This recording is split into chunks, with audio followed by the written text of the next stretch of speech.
Assalamualaikum warahmatullahi wabarakatuh. Selamat datang di presentasi kelompok 1 bersama saya Oki Indrawan, Muhammad Fahrizal, dan M. Haris Thohir akan menjelaskan tentang materi algoritma, arsitektur, dan pengenalan pola dengan model Madeline. Kita langsung saja. Oke, di sini ada Madeline, konsep dasar jaringan Madeline. Apa sih itu model Madeline? Jaringan Madeline atau Many Adeline merupakan pengembangan dari jaringan Adeline. Jadi, sebelum masuk ke model Madeline ini, saya harapkan kalian sudah belajar tentang Adeline dulu. Selanjutnya, Madeline merupakan model jaringan saraf tiruan yang memiliki layar tersembunyi atau hidden layer. Dalam pengenalan pola, jaringan Madeline akan melibatkan layar tersembunyi yang terletak di antara unit input dan unit output. Dan hidden layer sering dimisalkan sebagai Z. Kita lihat arsitektur. Nah, di sini ada gambaran lebih jelas di mana hidden layer itu berada. Jadi kita simpulkan kalau X1 dan X2 ini adalah inputan, dan Y ini adalah output. Nah, ya, sedangkan yang Z1 dan Z2 ini adalah hidden layernya. Di sini kita bisa memasukkan bias di sini dan bobot dari inputannya. Kita lanjut ke pengenalan pola pada jaringan Madeline. Ada langkah-langkah dalam pengenalan pola jaringan Madeline. Langkah pertama, kita tentu akan menentukan nilai bobot dan bias dengan bilangan acak kecil. Selanjutnya, kita akan menentukan nilai alfa dengan bilangan yang kecil. Terus, ada tentukan nilai batas toleransi. Dan yang terakhir, pastikan nilai perubahan bobot delta W lebih kecil dari nilai batas toleransi. Nah, jika nilai perubahan bobot masih lebih besar dari nilai batas toleransi, maka lakukan satu hitung net input untuk setiap unit hidden layer Z1 dan Z2. Di sini ada rumusnya, ada Z in underscore J sama dengan sigma I kali XI, X ini bobot, terus ada X ini input, maaf, W ini bobot, dan plus bias. Ini adalah rumus dasar dari jaringan saraf tiruan ya. Jadi apapun modelnya, biasanya rumusnya ini. Kita langsung ke langkah kedua. Ini hitung output setiap unit yang terdapat pada hidden layer dengan fungsi aktivasi bipolar. Di sini ada rumus ZJ sama dengan F, itu fungsi Zin underscore I sama dengan jika Zin underscore J sama dengan atau lebih besar daripada 0, maka hasilnya 1. Jika Z-nya dikurang dari 0, maka minus 1. Terus langkah ketiga, kita akan hitung keluaran jaringan dengan rumus Y sama dengan sigma I, ada Z, ini Z yang tadi, terus ada V plus bias. Lanjut ke langkah 4, kita harus menghitung errornya dan lakukan perubahan bobot. Jika Y sama dengan T ini threshold ya, yaitu output, maka bobot tidak diubah. Tapi jika output tidak sama dengan threshold, maka kita akan melakukan dua ini. Untuk threshold sama dengan 1, lakukan perubahan bobot terhadap unit Z yang Zin-nya dekat dengan 0. Di sini ada rumusnya lagi, ada bias baru sama dengan bias lama ditambah alfa dalam kurung 1. 1 ini threshold yang tadi ya, dikurangi Z, hasil Z-nya. Terus, jika T sama dengan minus 1, lakukan perubahan bobot terhadap unit Z yang Zin-nya bernilai positif. Di sini juga sama, rumusnya sama yang di atas, cuma bedanya ada di minus 1-nya ini depan. Kita langsung ke contoh soal di sini. Kita mengerjakan contoh soal yang paling sederhana saja. Di sini ada contoh soal.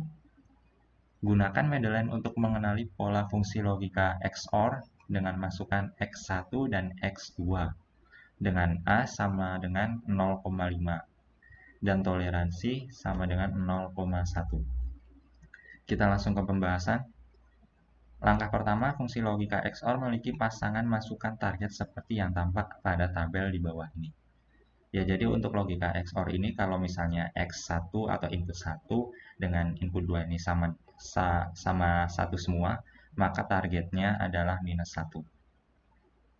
Begitu juga seterusnya kita bisa lihat di tabel ini. Ini adalah target, hasil target jika masukkan input 1 dan input 2 nilainya seperti ini.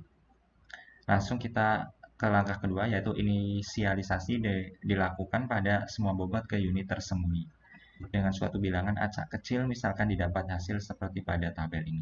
Kita di sini menentukan ada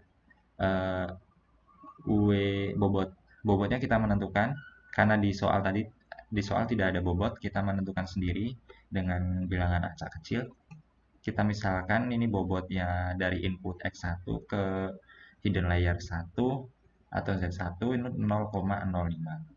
Terus input X1 memberikan bobot ke hidden layer Z2 0,1. Kita juga menentukan biasnya, bias 1 0,3 dan bias 2 0,15.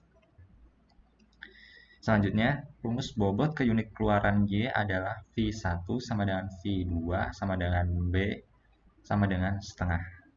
Ini yang tadi kita lakukan yang slide sebelumnya, kita lihat dulu. Nah, ini kita kan di sini memasukkan bilangan acak kecil untuk mengisi input bobot dan biasnya. Kita masukkan di gambar ini. Di sini kita masukkan semuanya. Terus lakukan iterasi untuk pola pertama. Pola pertama itu yang tabel pertama ini. X1, X2, targetnya min 1. Oke. Lakukan hitung net untuk unit tersembunyi Z1 dan Z2. Di sini udah ada rumusnya. Rumusnya adalah Z1 ini sama dengan bias 1 ditambah input 1 dikali bobot 1 ditambah input 2 dikali bobot 2. Kita masukkan angkanya, maka ditemukan hasil 0,55. Begitu juga kita ke hidden layer 2, kita masukkan rumus yang sama dan angka yang telah ditentukan, maka hasilnya adalah 0,45. Lalu langkah kedua, hitung keluaran unit tersembunyi Z1 dan Z2 menggunakan fungsi aktivasi bipolar. Di sini Z1 sama dengan F, Z1 sama dengan 1, dan Z2 F fungsi Z2 sama dengan 1. Langkah ketiga, tentukan keluaran jaringan output Y. Di sini Y sama dengan bias. Bias 3 ini adalah bias yang ini ya, kita memberikan bias lagi ke output ditambah Z hidden layer 1 dikali V1 ditambah Z hidden layer 2 dikali V2 sama dengan 0,5. Ini bias yang di soal tadi. Terus ada ditambah 1 ditambah 0,05 ditambah 1 dikali 0,5 sama dengan 1,5. Maka Y atau output sama dengan fungsi Y sama dengan 1. Kenapa 1? Seperti yang tadi kita bahas di hitung output ini ya. Yang bawah ini keluaran jaringan. Jika Y lebih besar atau sama dengan 0, maka 1. Nah, kita yang hasilkan ini kan 1,5. Nah, berarti kan lebih besar daripada 0. Nah, maka hasilnya 1. Terus ke step keempat, T dikurangi Y sama dengan T dikurangi Y min 1 dikali Y. Ini adalah threshold ya, target dikurangi keluaran. Targetnya berapa tadi? Minus 1. Terus keluarannya tadi kan 1. Ini rumusnya dikurang, berarti min 1 minus 1 sama dengan min 2 plus 0. Dan targetnya adalah minus 1. Maka semua bobot yang menghasilkan Z yang positif dimodifikasi. Karena Z1 maupun Z2 lebih besar dari 0, maka semua bobotnya dimodifikasi sebagai berikut. Di sini juga ada rumusnya ya. Ini rumus yang perubahan bobot unit jika, nah ini, hitung error, tidak diubah. Kita masukkan bias baru sama dengan bias lama ditambah alpha minus 1 dikali Z1. Kita masukkan angkanya. Setelah kita hasilkan, ya hasilnya adalah minus 0,475. Kita masukkan ke bobot setelah iterasi. Oke, kita lakukan ke bobot baru dan bobot lama. Di sini juga rumusnya, kita masukkan angkanya ke rumusnya, lalu dihasilkan minus 0,725 dan minus 0,575. Kita masukkan ke tabel lagi, lalu perubahan bobot ke unit tersembunyi Z2, lakukan yang sama seperti yang kita lakukan pada Z1, maka dihasilkanlah seperti pada gambar tabel di samping.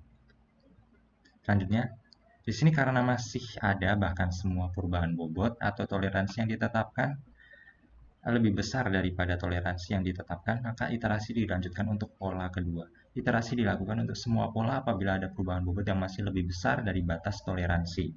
Jadi kita lakukan dari awal lagi, tapi dengan masukkan pola kedua, yaitu 1 dengan input X1 sama dengan 1 dan X2 sama dengan min 1 dengan target 1. Kita masukkan seperti yang ini sampai ada perubahan bobot yang lebih kecil ya daripada toleransinya, maka sudah selesai. Terima kasih sudah menyaksikan presentasi dari kelompok 1. Minta maaf jika banyak salah kekurangan dari presentasi hari ini. Saya Oki Indrawan. Terima kasih. Wassalamualaikum warahmatullahi wabarakatuh.